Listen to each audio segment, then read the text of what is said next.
Hey guys, it's Eric here at Farpoint Restorations and Repairs. Today I've got a 2010 Toyota Sienna in here. It has got the 2GR-FE engine in it, 3.5 liter. And I'm going to show you how to do spark plugs in it. If you have an Avalon, a Camry, a Sienna, a Lexus ES350, let's see here, a RX 350, and a couple of other cars floating around out there. They're all going to have the same motor in it. The job is pretty similar, although on the minivan, I would say it's probably the most difficult one of the bunch to do because of how much the engine is up underneath the cowl. That being said, the job is something you definitely can do at home, but it does require two things: time and patience. I have one of those things. I'll let you figure out which one it is. Let's get started here. Now, the first three are super easy to get. If you just pull up on this cover and remove that, we expose our first three coils, and our first three spark plugs are hiding out underneath them. You can start with these. It'll make you feel better, like, wow, I'm making great progress here, even if you're not. So you're just going to pull back on the tabs there and slide those up out of the way.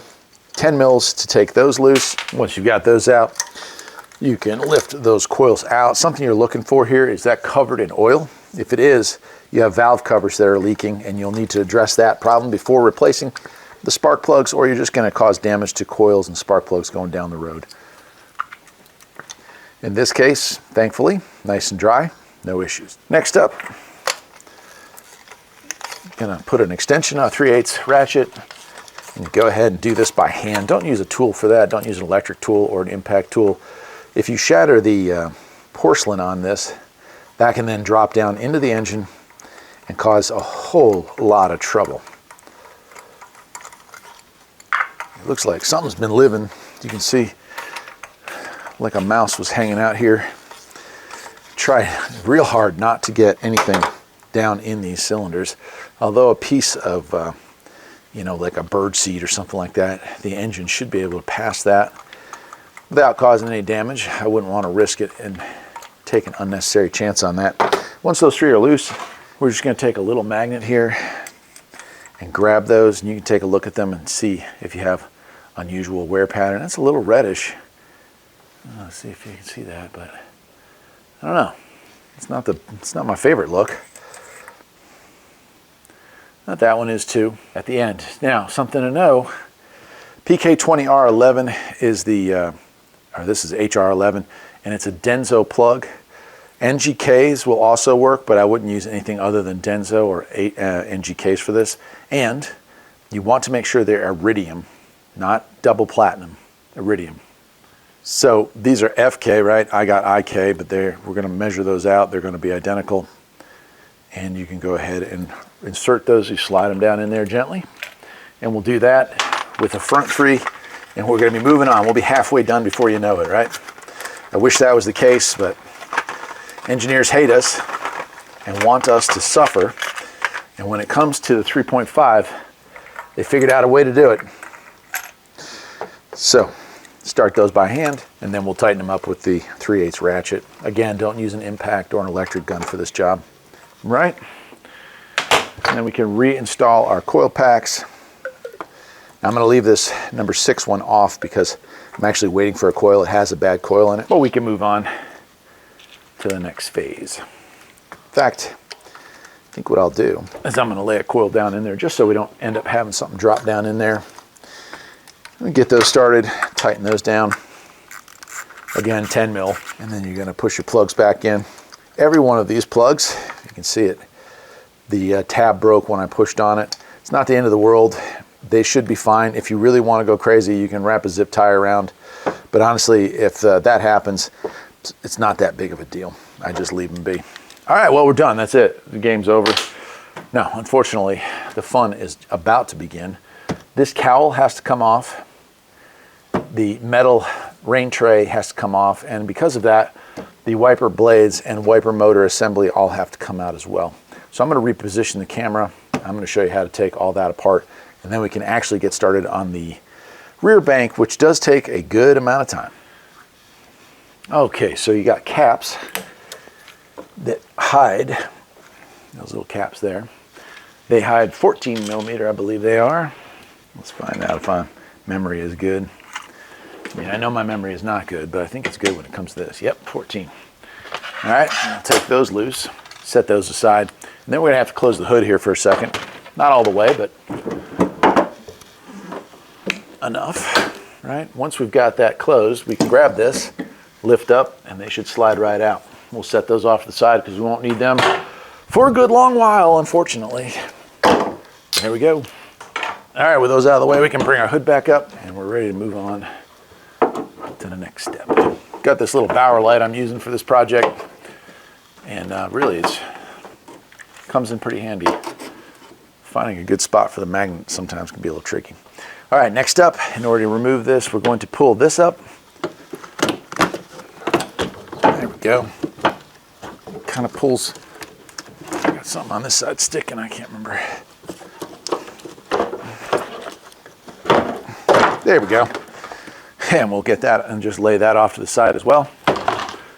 All right, and what we've exposed now is our wiper motor assembly right here, and the wiring that goes to both that and this, which is our antenna. It's hard to see, but in the glass, built into the glass, is our antenna. So I will unplug that.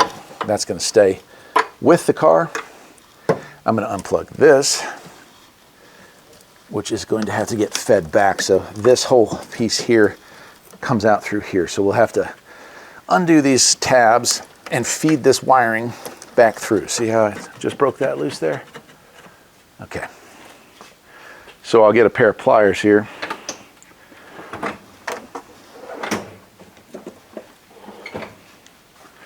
Like so. We're going to pry these up. There we go. Pry it up. So hopefully we don't break those. Also, you've got the leading edge of the window here, very easy to damage. There we go. So we want to be real careful with that. There we go. And there we go. So we're going to feed that harness out like so.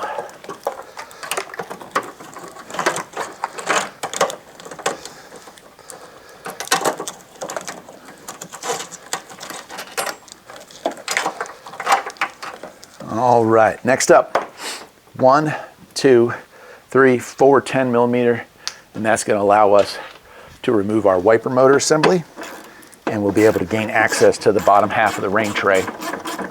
All right, 4 bolts out, lift and pull that out of there like so, and that's it. We have exposed the rain tray. This one's dirty. There's all kinds of nasty stuff in here. So let me pause the camera. I'm going to pull some of this out with my fingers, and we'll wash it out when we have it apart. And then we're ready to take the rest of this out. Very interesting. Right there, that bolt's loose, meaning somebody has been in here to remove this tray before for some reason. A little leftovers. All right, let me clean this up.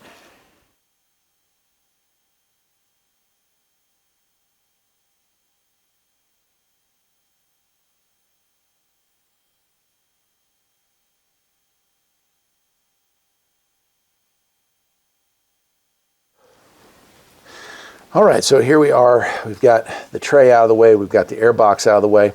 The next thing I'm going to do, I'm going to take 1, 2, 3, 4 off, and then there's a brace that comes along the bottom here. I'm just going to pull these off without removing everything, and I'm going to move this thing forward and out of the way. And you'll notice I haven't used an air tool or an electric tool for any of this. That's by design, not by chance. A lot of this stuff is pretty small. We don't want to damage any of it. Break this off in the head, or not in the head, but in the intake. That'd be a pain. So if we're using 1/4-inch ratchets, and well, it just makes it a whole lot easier and a whole lot less likely to cause significant damage to our engine while we're playing. Now, once I take this out of the way, we are going to have the intake exposed. You have to be really mindful not to let anything fall in there while you're doing the rest of your job, or you're going to have big problems. You'll start the engine up, and goodbye engine. The valves will come into contact with whatever you left in the intake, and that'll be the end of that. Okay, I've got those 4 off. Set those aside. There is a gasket here, so just be mindful that it doesn't go off into the wild blue yonder. And we're just going to set that thing kind of to the side, or just out of the way for right now. Good time to clean it too. Might as well just, before I reassemble, I'll get a wire brush and clean that out. All right. I'll set that off to the side. And really hard for you to see. I'm going to see if I can get a flashlight and show you with a camera angle one of our spark plugs. All right, so once we've got the throttle out of the way, you've got two 12mm bolts, and it's impossible for me to get a camera angle at them, but you have got to get the bracket. One of them is right back here. Hopefully you can see that one. And the other one is on the other side. We're going to get those loose so that we can loosen this thing up. We have to lift this up. In fact, for the sake of this video, I'm going to pull it all the way out just to show you, the next couple steps. But if you're doing this for yourself, loosening all this stuff and just rocking it up will give you enough room to get in there and do the job. It's a 12 mil.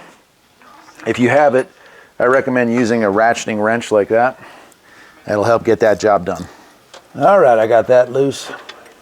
I'll move the camera over to the other side. The other one's harder to get at. It's more towards the center.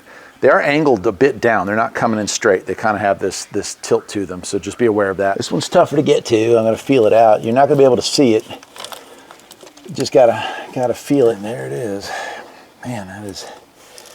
You've got the harness here in the way, so it's a tight fit. Again, that 12mm box end is your best bet. Good news is, usually, unless the car is really rusty, once you get them loose, they'll come out with your fingers. Like this one's coming out easily, thankfully. Yeah, that one fell down to the bottom, but it's out. While I'm over here, you do want to take your throttle vane here. This is an air intake vane system. There we go. I'm going to get that out of the way. There's also a hose that goes to the brake booster. If you can reach it, you can take that loose. Honestly, though, it has enough slack in it that I can pull this whole thing forward, which is what I'm going to do with this. Okay, 10mm. I believe those are 4mm, maybe 5mm Allens, and this intake is up and out. All right. With all that removed, with a little luck, yep, this should come up and out. I'm going to take that hose there loose, just get a little more room. And I'm going to take that hose, if I can get it loose.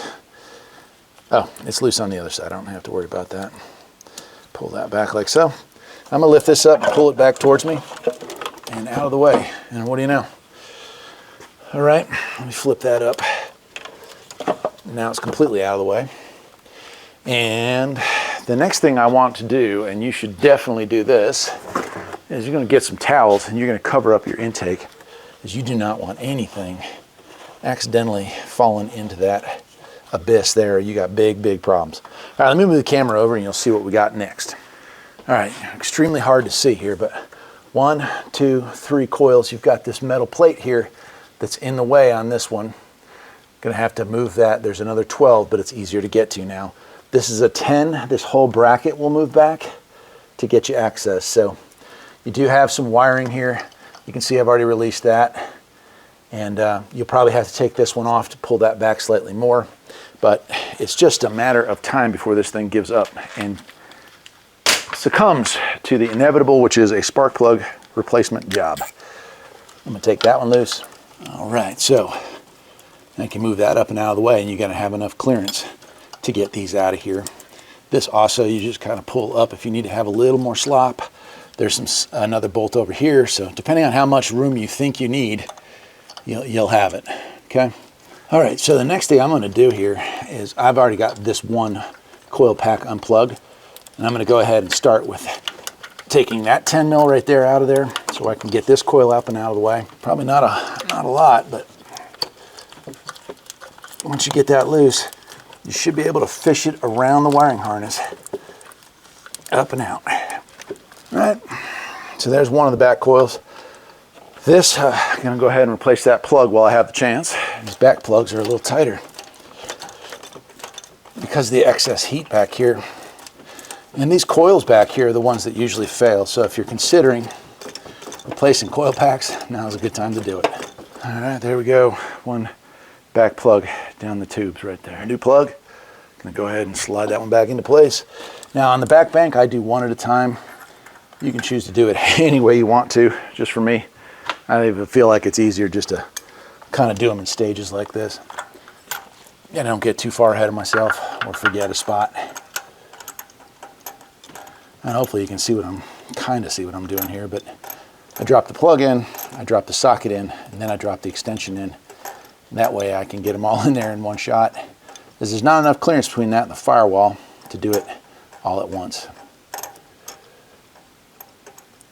And I start it as much as I can by hand, and then we'll tighten it down and move on to the next one. The number 1 plug on this is the worst to get to. It tends to be a little tight in there with the bracket in the way. And we're ready to reinsert that coil right there.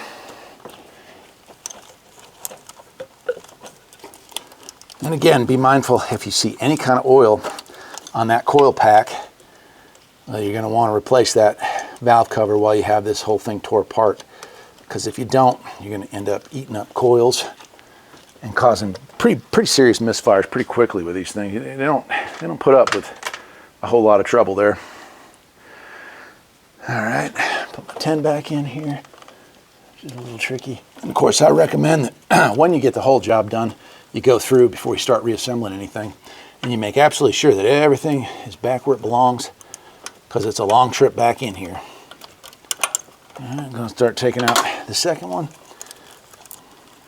And I'm fighting with the wiring harness, but that's kind of normal. And I got that bolt out. And we'll go ahead and undo our connector. And then we can pull that coil up and out. Oh boy, come on, there we go. And I'm really happy that so far, and so far being the key word here, there's been no oil on any of these, or at least not enough to warrant some fear. All right, and the process repeats. I'm going to adjust the camera. Hopefully you can see this thing, but I'm going to get it off to the side here. Okay, same process. I'm going to pull that up, slide my socket in, and then I'm going to slide my extension in. Get those started. There we go. And then I'm going to start the process of undo. And there's that plug. That one was that one was a bit snug. I got a little worried, but it didn't pull any threads out or anything like that. It just wanted to be a bear. Okay, let's go ahead and stuff the new one back in there. And with all of them, try to start that by hand if possible. It's a little snug back here, there's no doubt. And the next one's even harder. And then we can stuff that coil back in there. We're going to just push that thing back in. And on to the last one. Now, sometimes you get lucky with these, and sometimes you don't. I would hate for your first time trying to do a job like this to turn out not so lucky, but be advised, sometimes you run into unexpected issues. Part of being a mechanic is learning to adapt to the situation at hand. Sometimes that means making tools. Sometimes that just means stepping back for a minute, clearing your mind so that you don't end up breaking something, because that does happen. Or if you get frustrated, you know, you could break something pretty quick. Okay, so put that back on and put my 10 mil back in there, hold this thing in place. Okay, that's back in there, that's back in there, that's back in there. We're down to the last one. I'll go ahead and pull my socket off there, or my plug, but this is in the way. Let me get the camera closer and show you what I'm talking about. So this bracket right here is in the way, and there's a 12 mil right here that you need to remove, or at least loosen to get it out of the way enough to pull that coil out. Now that the first one I got out with a wrench. This one requires a socket, and it's a bit tight. I mean, like really tight. And maybe a deep well probably be the right answer for that problem. Yeah.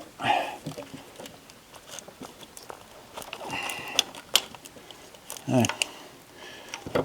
And once you get that loose, again, it's not a terribly tight bolt. It's a pain to get to it. Okay, there's the bracket. There's the bolt. If you remember, the other bolt's on the ground. It's kind of a bummer, but it is where it is.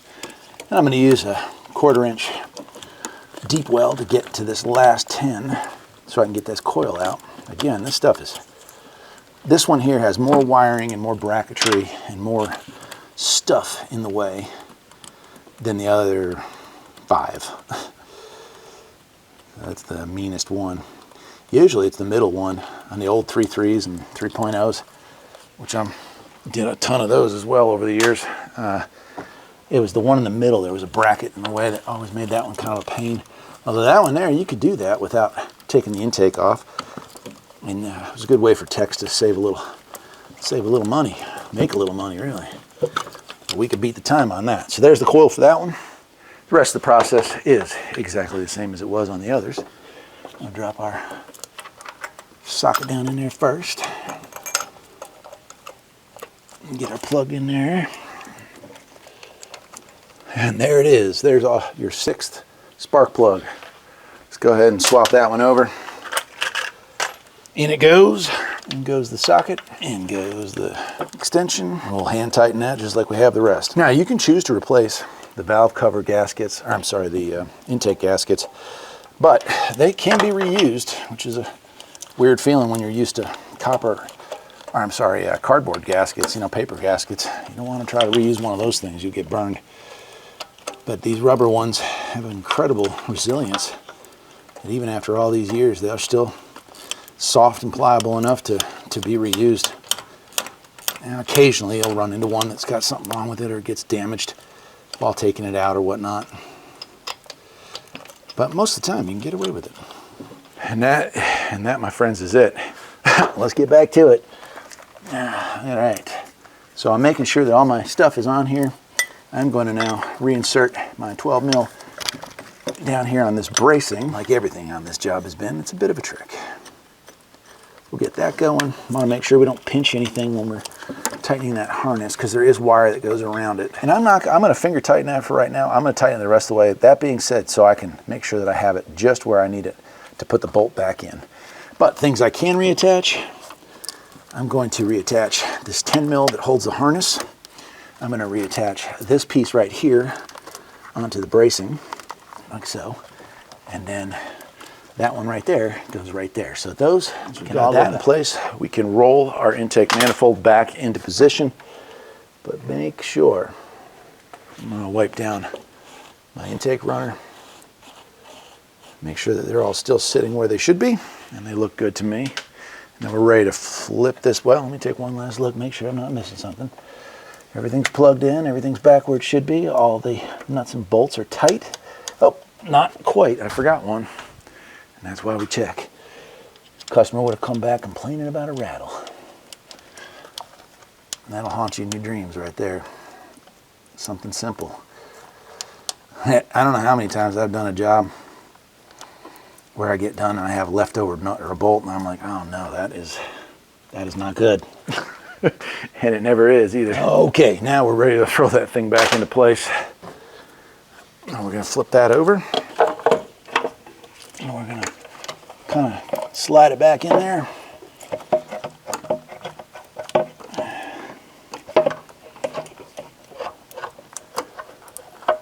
There we go.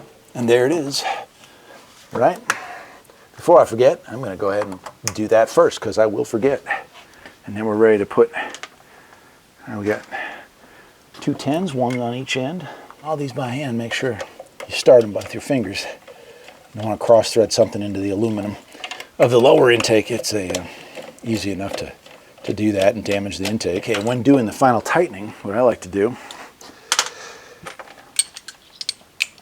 and you should too, is kind of a crisscross pattern.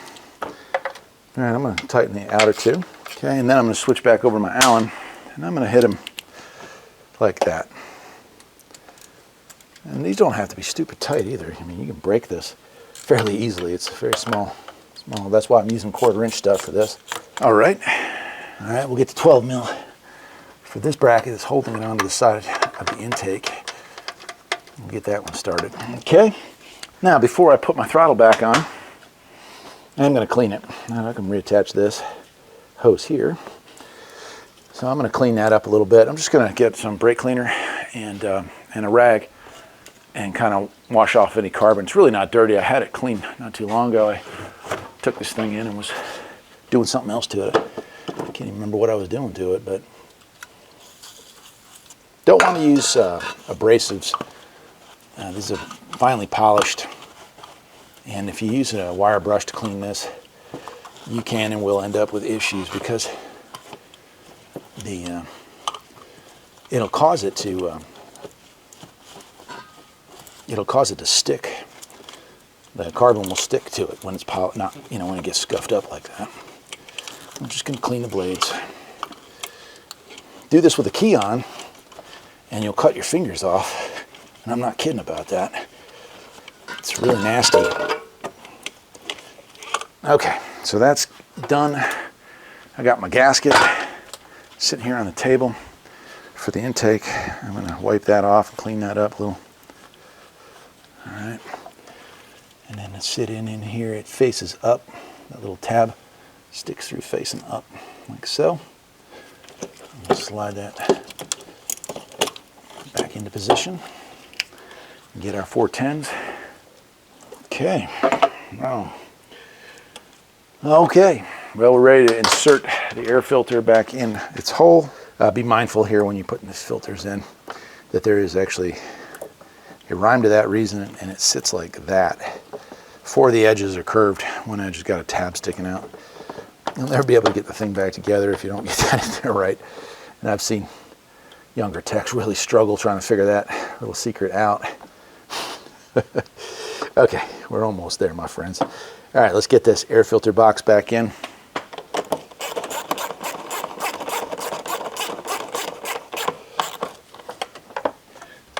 Reattach our air mass meter while we're back there. And we got some air lines we need to hook back up. There's a bracket, little plastic bracket that holds. All right, tighten up our hose clamp here. That's it. All right.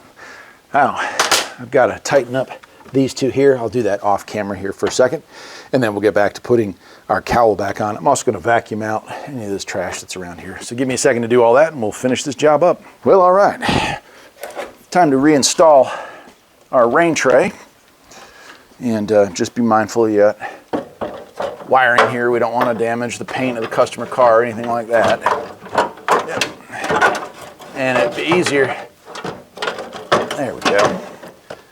And be mindful of your drain as well. Okay, we got that back in place. We got this sitting up on top. Before you forget, you want to hook up that connection right there. And I like to feed this through. Sorry if the lighting's not as good as it was at the start of this video, but my little light up here died. So it's back on the charger. All right, that's back in place. That's all just gonna sit there loosely. That's there. We're ready to put our 10 mils back in, and there's about a zillion of them. We're gonna go ahead and do that. Wiper module. And apparently whoever worked on it last just kind of missed that spot. That's all right. And then we have our upper bracket here. A little trickier to get in there sometimes. All right, with all those installed, it's time to move on to this, which is our wiper motor assembly, right? And it sits in there. And just be careful, because again, you don't want to damage anything here. Careful not to hit that glass. We've got our 3 long 10s. These are mounted in rubber bushings to keep the noise level down from the motor. All right, once we got all those started, we'll snug them down. Cool. And we got our wiring harness here. We're going to snap that back into its positions. A little harder without the light. There it goes. And plug that in. We've got another tab here. And another tab. Where is it? Right here. We're going to plug this in. And that one goes there. There we are. All right, we're really getting down to it now. Plastic shield has to go back on here. This is our rain tray cover and how it diverts the water where it wants to be. A little tricky. Better with the 2 people. Better if you can get this rod out of the way as well. But the little tabs go up underneath. And then we push it into place. And it kind of snaps down into location. There's a little rubber tab here on the side. You got to get that in there. This will be a bit tricky sometimes because the rubber gets a little brittle. You just stiff with age, you know how it is. I'm a little stiff with H2 sometimes. Pull that back out. It's not sitting the way I want it to. There we go. Make sure it's seated. And then you got a little rubber piece. And push it down in there. That helps channel your water where you want it to be. Man, we're on it. And then I have 2 wipers. One over here. And these might need adjustment. I usually don't put the caps on right away when I do this job because you might have to make some minor adjustments. So I'll tighten them down and then test the wiper motor to make sure that it's where I want it to be. And man, that's it. One last bolt. We'll slide our cover back on for the engine. All right, right about there. Okay. Where is that engine cover? Down to the very last step here, and that is reinstall our oil or like engine cover. This is to make people think their engine's super modern when it's still an engine underneath. I'm gonna close the hood but not latch it. And I'm gonna test my wipers here. Let me go ahead and move the camera a little bit, make sure that they're good. Okay, so that's it. I mean, pretty big job. Next step, fire it up, test drive it, make sure that if it had a misfire, that misfire is gone, or make sure that nothing weird is happening. You don't suddenly have created a misfire. It's not uncommon to have a failed plug right out of the box. But if you stick with Denso and NGK, usually that's not the case. You want to check to make sure that you haven't damaged the tips or anything like that. I hope this video helped. I've got some other stuff that I'll be doing to this car throughout the year, and of course I'll let you follow along with that as well. But if you have questions about your second gen Toyota Sienna, I worked for Toyota when these things were coming off the assembly line. So I'm pretty familiar with this. The first generation, which is pretty much off the road, which was a great car. What was it, 97 or 98 to 03. And then this one here, 04 all the way to 2010. Awesome cars. The 2011 and on are also good cars. I mean, honestly, when it comes to Siennas, Toyota knows that if you're going to have a minivan, it's probably full of kids. If it's going to be full of kids, it probably needs to be reliable. So they really hit it out of the park with these cars. They're really worth the money if you can find one in decent shape. Till next time, my friends, take care.